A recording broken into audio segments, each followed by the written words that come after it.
안녕하세요. 책 읽어주는 사임당 책사임당입니다. 오늘 함께할 도서는 뭘 해도 믿음이 가는 사람의 비밀입니다. 롭 졸스 지음, 황정경 옮김, 홍익출판사입니다.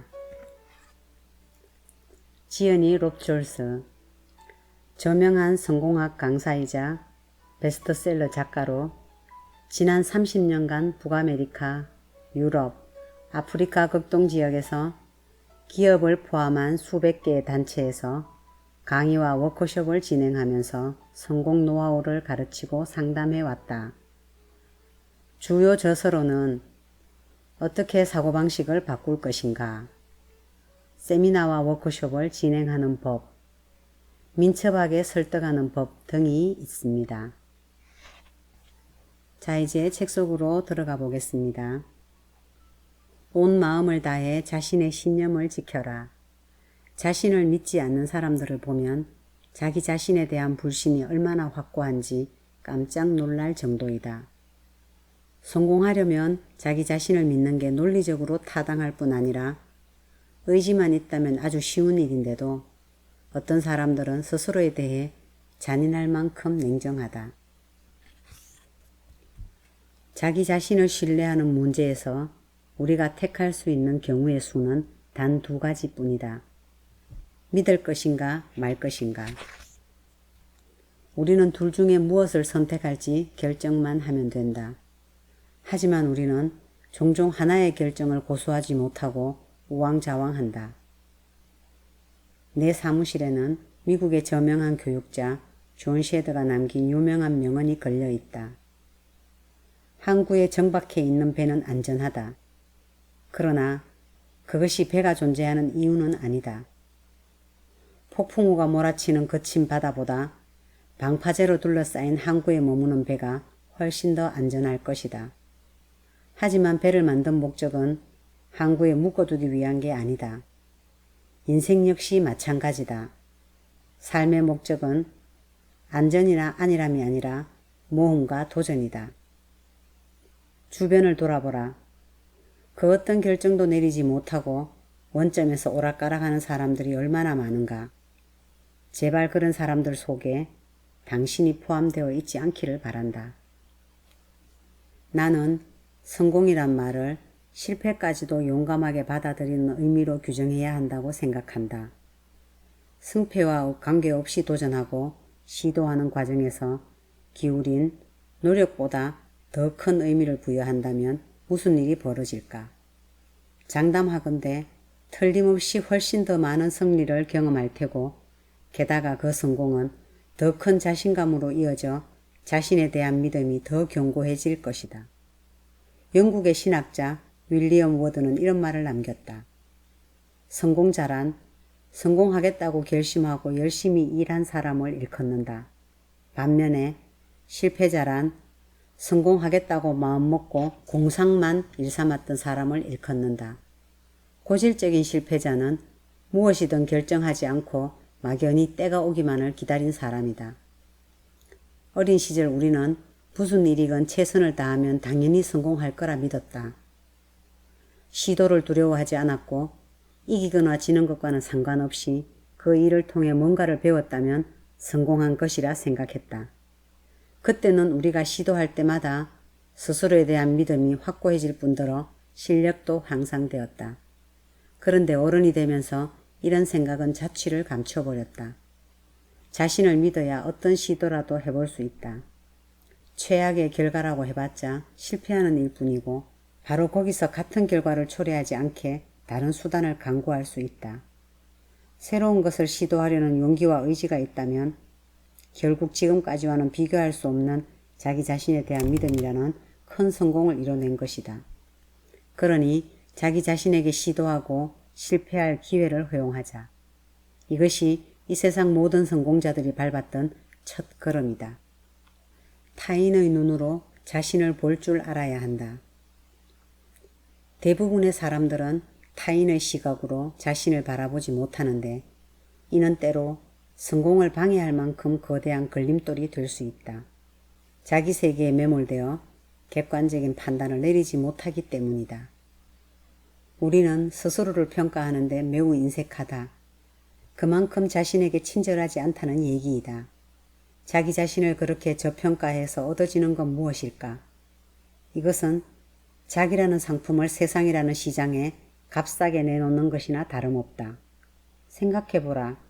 세상은 당신에 대해 전혀 알지 못하는데 스스로를 값싼 물건처럼 마치 길바닥에 뒹구는 휴지 조각으로 취급한다면 어떻게 될까? 필경 사람들의 구둣발에 짓밟히는 신세가 될 것이다. 이제부터는 부정적인 피드백에 눈길을 돌리는 태도를 버리고 긍정적인 시선으로 자신을 바라보는 습관을 갖자. 자신의 능력을 높이 평가하고 무한한 가능성이 있다고 격려하자. 다른 사람들은 쉽게 발견하는 긍정적인 부분을 자기 혼자만 모르고 있다면 어떻게 될까? 얼마나 많은 사람들이 자신에 대한 평가에 인색하여 스스로의 발전 가능성을 싹둑 잘라버리는지를 알면 깜짝 놀랄 것이다. 자기 삶을 바라보는 눈을 무조건적으로 관대하게 만들라는 게 아니라 자신에 대한 평가에 균형 감각을 유지하라는 것이다. 이런 태도가 성공하는 삶에 얼마나 중요한지를 수많은 성공자들이 입을 모아 증언하고 있다. 자기 불신의 늪에서 벗어나 자기 신뢰의 길에 접어드는 일이 성공하는 삶의 지름길임을 잊지 말자. 마음으로부터 부정적인 목소리가 들려오기 시작하면, 그리고 그 목소리에 휘둘리기 시작하면 그때부터는 누구라도 내리막길을 피할 수 없다. 부정적인 목소리는 악성 세균이 감염을 시키려고 호시탐탐 기회를 노리듯이 우리가 약점을 드러내기를 기다렸다가 자기 자신에 대한 믿음을 가차없이 허물어버린다. 부정적인 목소리는 처음에는 미처 눈치채지 못할 정도로 야금야금 스며들지만 한번 무너지기 시작하면 걷잡을 수가 없다. 이럴 때는 어떻게 해야 할까? 부정적인 목소리가 들릴 때마다 그것을 통제하기 위해 스스로에게 이렇게 말해주면 어떨까? 누구나 비틀거릴 수 있고 문제를 풀지 못할 수 있고 길을 잃을 수도 있고 좌절감이나 외로움, 불안감을 느낄 수 있어. 그러니 흔들리지도 말고 비틀거리지도 말고 네 갈 길을 묵묵히 걸어가. 그게 네가 할 일이야. 라고. 말하는 것은 지식이지만 듣는 것은 지혜의 영역이다. 대화는 쌍방향 소통이 되어야 한다. 한쪽에서만 일방적으로 말한다면 그건 연설이나 명령이 될 뿐이다. 그렇기 때문에 상대의 눈을 보고 말하는 것이 중요하다. 이때의 전제가 경청이다. 경청의 중요성을 강조하는 사람들은 많지만 이를 직접 실천하는 사람들은 드물다. 스피치 전문가들은 경청을 이렇게 정의한다. 상대의 말을 막연히 듣기만 하는 게 아니라 상대가 전하고자 하는 내용과 그 속에 내재된 동기나 정서의 귀를 기울인 다음 그 이해한 바를 상대에게 피드백해 주는 것이다. 말을 잘하기를 바라기 전에 잘 들어주는 사람이 되자. 할 말을 참을수록 신뢰가 쌓인다는 사실을 잊지 말자. 진정한 설득은 찬란한 언변이 아니라 묵묵한 경청에서 시작된다는 사실을 명심하자. 우리는 왜 명상해야 하는가? 수많은 책들이 이 질문에 답하며 다양한 명상법을 소개하고 있는데 어떤 방식의 명상법이든 본질적으로 추구하는 바는 같다. 마음의 평화를 통해 진정한 자아를 찾고 마음속의 세상과 소통하는 길을 마련하는 것이다. 과학자들은 규칙적으로 명상을 하면 불안감이나 두려움이 감소되고 각종 질병에 대한 면역력이 높아진다고 말한다. 명상 덕분에 숙면을 취하게 되고 불안감이나 고통을 적절히 다스리게 되는 등 건강해지는 효과도 거둘 수 있다는 것이다. 하지만 단지 이런 이점만이라면 명상은 건강법의 하나로 그쳤을 것이다. 명상은 이런 효과 말고도 정신과 감정, 그리고 영혼에 긍정적인 영향을 가져다주는 의식을 만들어낼 수 있다. 전문가들은 제대로 명상을 하면 여느 때보다 훨씬 더 내밀한 감각을 느끼게 되고 마음 밑바닥에 자리하고 있는 자아에 더 가까이 근접할 수 있다고 말한다. 이러한 내려놓음과 받아들임의 상태에서 변화와 성장이 일어나고 그 변화가 삶의 무게를 이겨내는 자제력과 통찰력을 불러일으킨다는 것이다. 당신도 일상의 번잡함에 지쳐버린 마음에 휴식을 주기 위해 명상의 세계에 빠져서 내면 깊은 곳에 있는 또 다른 자아를 만나길 바란다. 명상에 깊이 빠져들수록 당신은 이제까지의 삶을 전혀 새로운 눈으로 바라보게 될 것이다. 나는 이것이 일상에 엄습해오는 두려움을 이기는 방법의 하나라고 생각한다. 분위기의 갑작스러운 변화에 휘둘리지 않은 사람은 없다. 하지만 성공한 사람들은 어려운 상황에서도 밝은 면을 보려고 노력한다. 그들은 힘든 상황에 빠졌을 때 뭐뭐보다는 뭐뭐해서 다행이야 라고 생각하는 긍정적인 마인드를 유지하려 한다. 그런 마인드로 상황을 보면 정말로 지금까지 보지 못한 부분이 새롭게 모습을 드러낸다. 결코 이상한 일이 아니다. 내가 좋아하는 데일 카네기의 글에 이런 문장이 있다. 언제나 마음속으로 즐거운 듯이 웃으며 살아라. 어깨를 활짝 펴고 심호흡을 크게 하면서 힘차게 노래를 불러라. 노래가 아니라면 휘파람이어도 좋다. 휘파람이 아니라면 콧노래를 흥얼거려도 좋다. 그렇게 즐거운 사람처럼 행동하면 슬프고 힘든 일이 있어도 결국 즐거운 사람이 되는 신비로운 체험을 하게 될 것이다. 나는 자신이 성공하지 못하게 될까봐 두려워서 소심하고 자신없게 말하는 사람들보다 자신의 목표를 큰 소리로 확실하게 다른 사람들에게 알리는 사람들이 더 존경스럽다.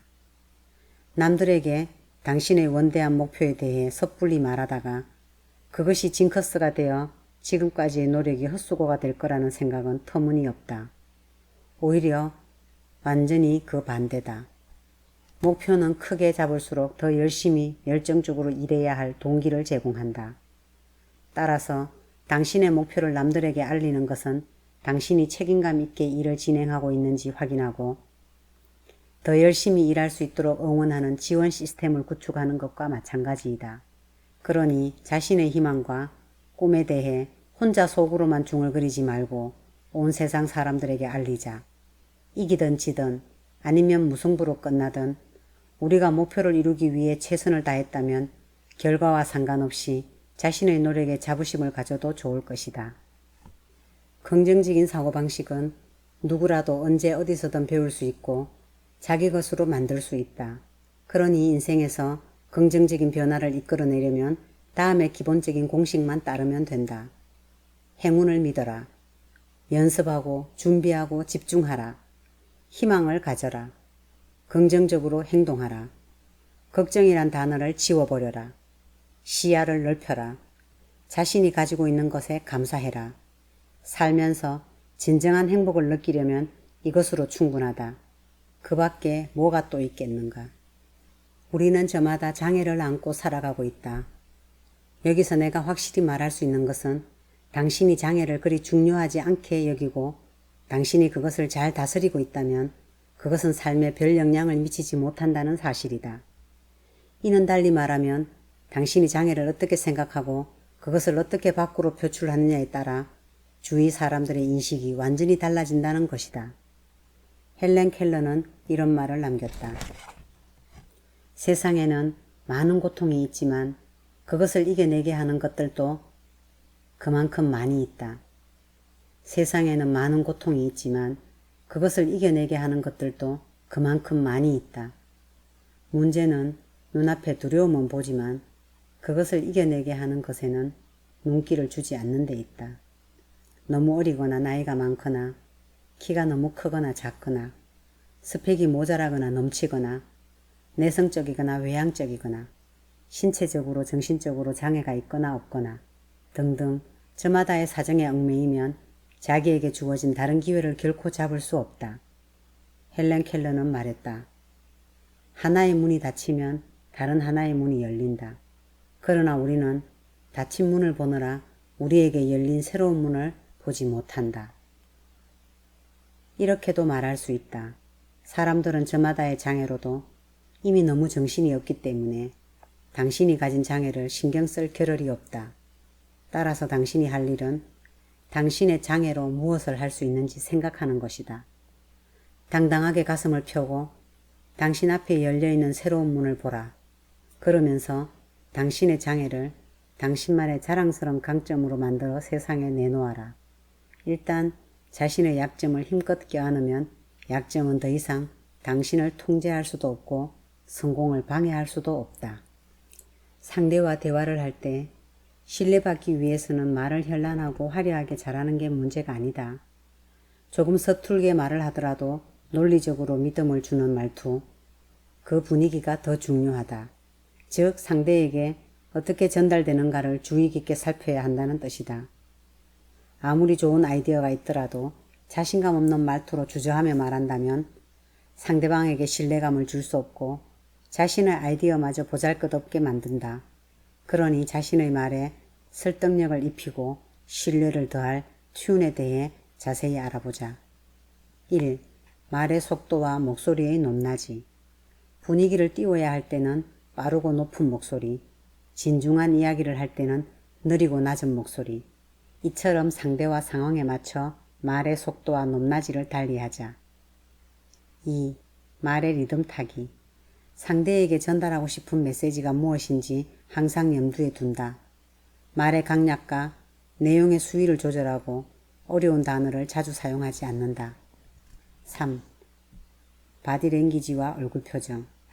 이야기에 제스처를 더하면 메시지가 훨씬 더 설득력 있게 전달된다. 특히 얼굴 표정은 상대의 이야기에 공감하고 있다는 뜻을 나타내기에 중요하다. 4. 잠시 멈추기. 잠깐 말을 멈추고 호흡을 가다듬어 본다. 이제껏 해왔던 말을 곱씹어 보거나 상대의 기분을 파악하는 데 기묘하다. 세계적인 비즈니스 컨설턴트인 브라이언 트레이시는 이렇게 말했습니다. 당신이 무엇을 믿든 그렇게 된다고 느낀다면 그것은 당신의 현실이 될 것이다. 이 말은 이렇게 바꿔서 표현할 수도 있습니다.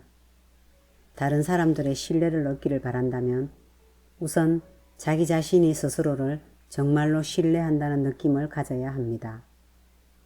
연극으로 말하자면 자기가 맡은 역할의 캐릭터 분석이 완벽해야 한다는 것입니다. 우리는 매일같이 반복되는 일상에서 결정적인 선택이 필요한 순간들과 마주칩니다. 그런 순간에 말을 잘해야 하는 것은 당연하지만 더 중요한 것은 그에 어울리는 권위가 있어야 한다는 것입니다. 누가 당신에게 어떤 일을 할 수 있겠냐고 물을 때 그들이 원하는 것은 단순히 당신이 할 수 있다고 대답하는 게 아닙니다. 그들이 원하는 것은 당신이 정말 할 수 있는 사람처럼 힘있고 자신 있는 목소리로 대답하는 것입니다. 그러기 위해 필요한 것은 당신이 그런 인물이라고 스스로를 설득하는 일입니다. 자신조차 납득하지 않은 일을 남들도 절대 납득하지 않는다는 사실을 명심하길 바랍니다. 이것으로 뭘 해도 믿음이 가는 사람의 비밀이었습니다. 감사합니다.